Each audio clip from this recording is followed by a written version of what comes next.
Goeiemôre. Ek hoop dit gaan met jou goed op hierdie donderdagmôre.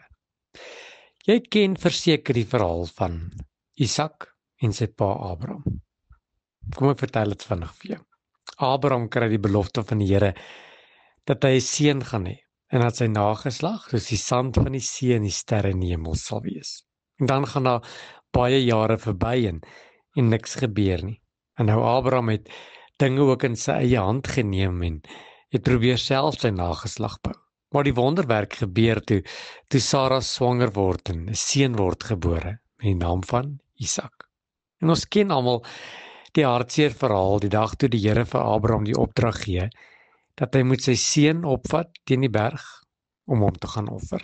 'n Swaar opdrag, 'n moeilike opdrag. Dit wat die Here vir hom gegee het, moet nou teruggegee word.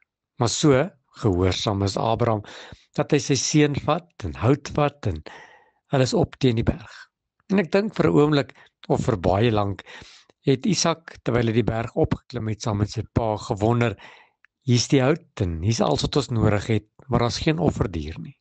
En toe hy genoeg moed bymekaar gekrap het en na bo gekom het, vra hy sy pa, "Pa, hier's die altaar, hier's die hout, hier's die vuur, maar wat gaan ons offer?" En dan sê Abraham, Genesis 22 vers 14, baie mooi woorde.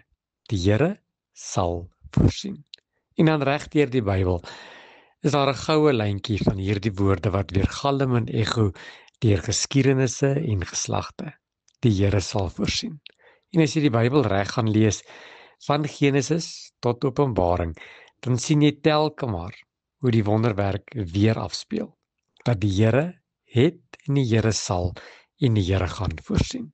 Vanmôre wil ek hierdie woorde Genesis 22:14 vir jou los. Ek ken jou nie regtig nie. Ek weet nie wie almal na hierdie boodskap luister nie en ek weet nie waartoe jy gaan nie. Ek ken nie jou omstandigheid nie. Miskien is jy siek, miskien het jy finansiële probleme. Miskien het jy angs en depressie. Miskien, miskien.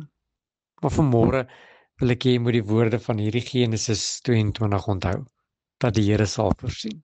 Jy sien, God het nog nooit verander nie. Hy is gister, vandag tot in alle ewigheid dieselfde.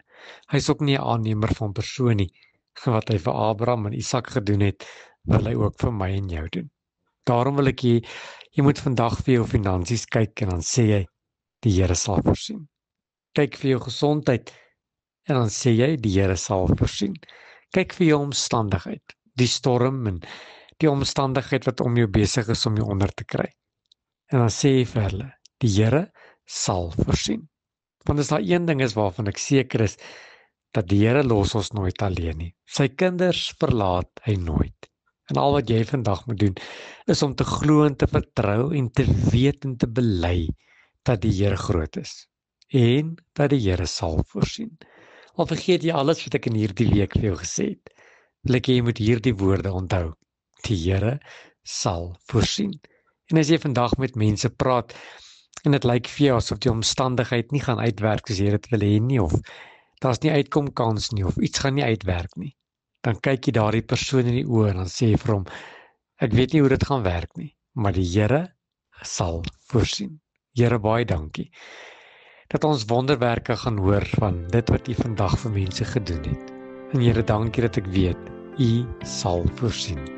Amen.